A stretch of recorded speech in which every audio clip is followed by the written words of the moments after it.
Parliament సభ్యుడిగా తనను గెలిపిస్తే నియోజకవర్గంలో ఉన్న సమస్యలపై పోరాటం చేస్తానని రాజమండ్రి పార్లమెంటు స్వతంత్ర అభ్యర్థి సాలోపంతుల రాఘవేంద్రరావు అన్నారు. ఆదివారం కొవ్వూరు ప్రెస్ క్లబ్లో నిర్వహించిన విలేకరుల సమావేశంలో మాట్లాడుతూ ఎల్లప్పుడూ ప్రజలకు అందుబాటులో ఉంటూ ప్రజా సమస్యలపై దృష్టి పెడతా అన్నారు. ముఖ్యంగా ఉపాధ్యాయులపై అదనపు ఒత్తిడి తగ్గించడం, కొవ్వూరు భద్రాచలం రైల్వే లైన్ ఏర్పాటుపై ప్రత్యేక శ్రద్ధ, పర్యాటక రంగం అభివృద్ధి కోసం ప్రత్యేక ఏర్పాట్లు వంటి యాక్షన్ ప్లాన్ అమలు చేస్తానన్నారు. ఎన్నికల సంఘం తనకు కేటాయించిన సీసీటీవీ కెమెరాపై ఓటు వేసి గెలిపించాలని కోరారు. చూసినట్లయితే కొవ్వూరులో చాలా ట్రైనింగ్ హాల్ట్ ని తీసివేయడం జరిగింది. కొన్ని ట్రైన్లు మాత్రమే ఆపడం జరుగుతోంది. ఈ మన కొవ్వూరు, గోపాలపురం, అలాగే నిర్దోళంలో కొన్ని ప్రాంతాల్లో కూడా మనకి ఈ ట్రైన్లు అనేది ప్రధానమైన సాధనం అయినప్పటికీ కూడా రాజమండ్రి వెళ్ళి ఎక్కువ చూసుకోవాలి. అర్ధరాత్రి అపరాత్రి అయితే చాలా కష్టమైన పరిస్థితి ఏర్పడుతోంది. అంచేత ఇంతకుముందు 2019కి ఏ ట్రైన్లు అయితే ఆగాయో ఆ ప్రతి ట్రైన్ కూడా ఇక్కడ ఆగే విధంగా మనకి కొవ్వూరు పుష్కరాలకు సంబంధించి ఒక ప్రత్యేక ప్రాంతం కాబట్టి ఇంకా మరికొన్ని ఇంపార్టెంట్ ట్రైన్లు కూడా ఖచ్చితంగా ఇక్కడ ఆగే విధంగా శ్రద్ధ తీసుకుంటాం. అదేవిధంగా ఎప్పటి నుంచో నలుగుతోంది మనకి కొవ్వూరు భద్రాచలం లైన్ అన్నారు. దానికి ఆల్రెడీ దానికి సంబంధించి అన్ని రకాల ప్రయత్నాలు చేయడం జరిగింది, సర్వే కూడా చేయడం జరిగింది, కానీ ముందుకు వెళ్ళడం జరగటం లేదు. దానివల్ల చాలా ప్రాంతాల వారి విషయం మీద కూడా ప్రత్యేక శ్రద్ధని తీసుకుంటా అని చెప్పి మీ అందరికీ మరొకసారి నేను హామీ ఇస్తున్నాను. అదేవిధంగా ప్రభుత్వ ప్రైవేటు సంస్థలకు సంబంధించి విద్యాలయాలు అవ్వచ్చు, వైద్యశాలలు అవ్వచ్చు, మరి ఇతరైన అవ్వచ్చు, రెండింటి మధ్య సమన్వయం ఏర్పరిచి ముఖ్యంగా వైద్యానికి సంబంధించిన విషయంలో అయితే ప్రభుత్వ వైద్యాలయాల్లో ఆ టైంకి ఏమైనా అవసరమైన సదుపాయాలు లేనట్లయితే వాళ్ళు ఎక్కడో కాకినాడ, ఏలూరు వెళ్ళాల్సి వస్తుంది. ఈ లోపల ప్రాణాలు కూడా పోతున్నాయి. రాయమండ్రిలో మనకి చాలా అధునాతన హాస్పిటల్ ఉన్నాయి. వీళ్ళిద్దరి యొక్క సమన్వయంతో గవర్నమెంట్ నుంచి సరైన ఆదేశాలు తీసుకొచ్చి వాళ్ళ ప్రాణాలను రక్షించే విధంగా వాళ్ళకి అవసరమైన నిర్ణయాలు తీసుకుని వాళ్ళకి అన్ని రకాల ఆదేశాలు ఇచ్చేలాగా దానికి కావాల్సిన ప్రయత్నాలు చేస్తానని నేను మీ అందరూ కూడా వినియోగించుకోవడం జరుగుతోంది. అదేవిధంగా మన యువతకి రెండు ముఖ్యమైన విషయాలు కావాలి. ఒకటి క్రీడ. మనకి క్రీడా మైదానాలు ఎక్కడా కూడా దొరకడం లేదు. పిల్లలందరికీ కూడా విద్యార్థులకి అనే అవకాశం ఉన్న ప్రతి ఒక్క చోట కూడా క్రీడా మైదానం ఏర్పాటు చేసి వారికి సరైన కోచ్లను ఏర్పాటు చేసి వాళ్ళకి కావాల్సిన క్రీడా పరికరాలు కూడా ఏర్పాటు చేసి మనకి గ్రామ స్థాయి నుండి మండల స్థాయి, అలాగే జిల్లా స్థాయి, అలా అంతర్జిల్లా స్థాయిలో కూడా అనేక రకాల పోటీలు ఏర్పాటు చేయలేదుగా, వాళ్ళలో కాంపిటేటివ్ స్పిరిట్ వచ్చేలాగా, వాళ్ళలో నైపుణ్యతను పెంచేలాగా శ్రద్ధ తీసుకుంటా అని చెప్పి నేను మనవించుకుంటున్నాను. అదేవిధంగా మనకి ఉపాధి చాలా ముఖ్యమైన విషయం. ఉపాధి కోసం వాళ్ళు ఎక్కడికో హైదరాబాదు, బెంగళూరు, ఇంకెక్కడికో వెళ్ళడం జరుగుతోంది. మనకి ఇక్కడ మన ప్రాంతం చాలా వనరులతో కూడిన ప్రాంతం అయినప్పటికీ కూడా ఇక్కడ వనరులు వాళ్ళు సరైన ఉపయోగించుకోవడానికి సరైన అవగాహన లేకపోవటం వలన కేవలం సాఫ్ట్ ప్రోగ్రామ్స్ అని మరొకటి వాళ్ళు వెళ్తాం జరుగుతుంది సాఫ్ట్వేర్కి.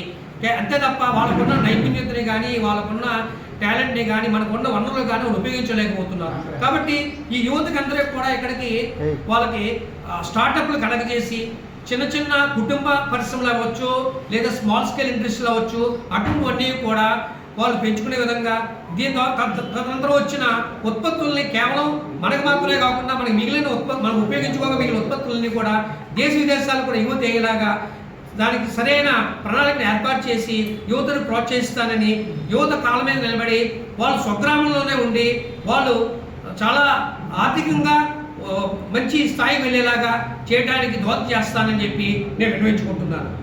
అదేవిధంగా ఇప్పుడు ఉపాధ్యాయుల పరిస్థితి కనుక చూసినట్లయితే అటు ప్రైవేట్ రంగంలోనూ అదేవిధంగా గవర్నమెంట్ రంగంలోనూ కూడా వాళ్ళు అనేక రకాల అవస్థలు పడడం జరుగుతోంది.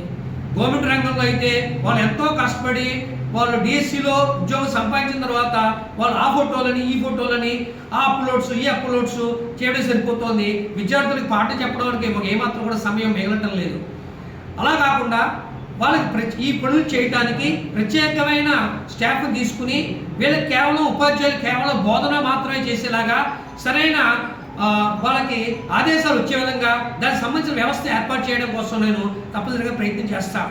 అదేవిధంగా ప్రైవేట్ రంగంలో పనిచేసే ఉపాధ్యాయులకు కూడా చాలా రకమైన ఇబ్బందులు ఎదుర్కొంటున్నారు.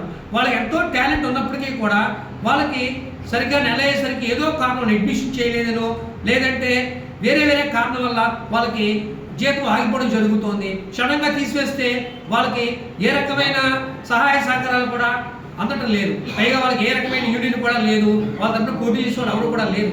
పంచాయతీ అటు ప్రైవేటు అలాగే గవర్నమెంట్ ఉపాధ్యాయులు ఇద్దరు విషయంలోనూ కూడా సరైన శ్రద్ధ తీసుకుని ఈ విషయంలో వాళ్ళకి అనుకూలంగా ఉండి దాని ద్వారా మన విద్యార్థులకి మంచి విద్య అందేలాగా వాళ్ళు బాగా మంచి కెరీర్లో వాళ్ళు సెటిల్ అయ్యేలాగా దానికి కావాల్సిన శ్రద్ధ తీసుకుంటా అని చెప్పి నేను అందరికీ కూడా విన్నవించుకుంటున్నాను.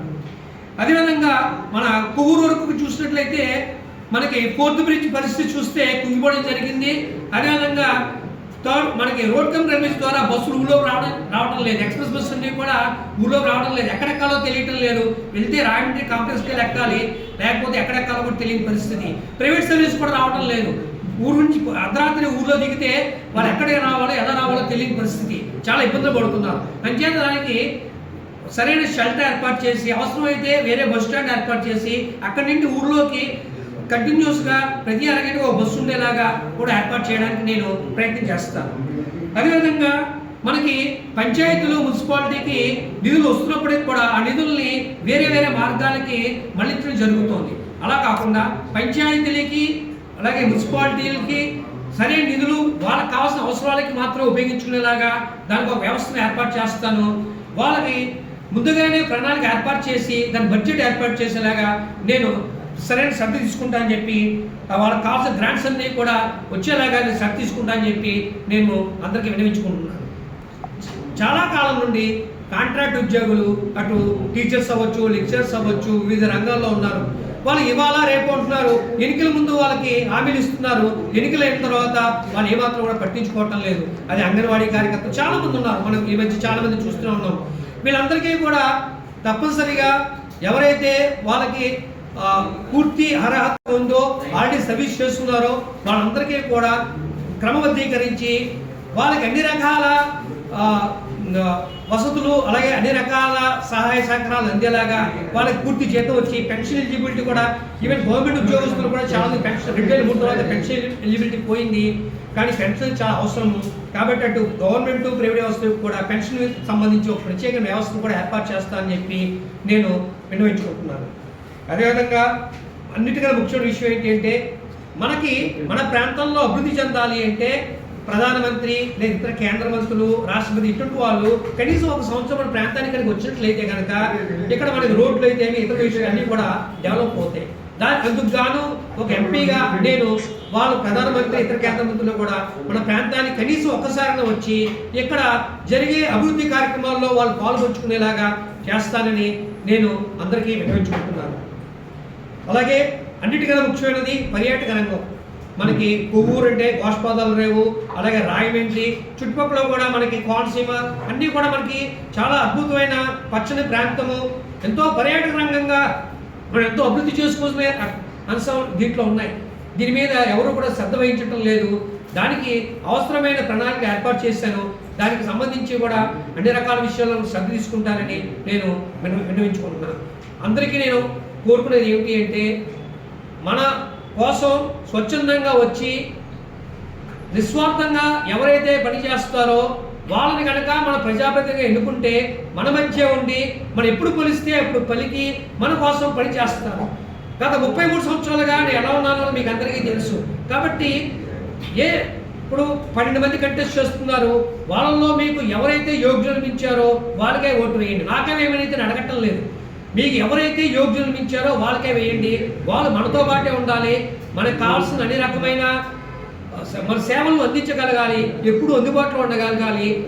కేవలం మన డబ్బుల్ని ఇచ్చి ఓట్లు కొనుక్కునే వాళ్ళు కాకుండా స్వచ్ఛందంగా మన చేత ఓట్లు అడిగేలాగా మనకి వాళ్ళు నిస్వార్థంగా పనిచేసి మన అభివృద్ధి కోసం మన యొక్క శ్రేయస్సు కోసం పాటుపడే వాళ్ళని మనం ఎంపీగా ఎన్నుకోవాలని నేను అందరికీ కూడా కోరుకుంటున్నాను. దయచేసి ఈ విషయం మీద అందరూ ఆలోచించవలసిందిగా కోరి ప్రార్థిస్తున్నాను. నా పేరు సౌందర రాఘవేంద్రరావు. నాకు గవర్నమెంట్ ఎలక్షన్ కమిషన్ కేటాయించి గుర్తు సీసీటీవీ కెమెరా. అందరూ కూడా సీసీటీవీ కెమెరాపై మీ అమూల్యమైన ఓటును వేసి నాకు ఓటు వేయడం ద్వారా మనందరి విజయం కూడా వచ్చేలాగా మనందరూ గెలిచేలాగా జరగాలని నేను కోరి ప్రార్థిస్తున్నాను. వందే మాత్రం.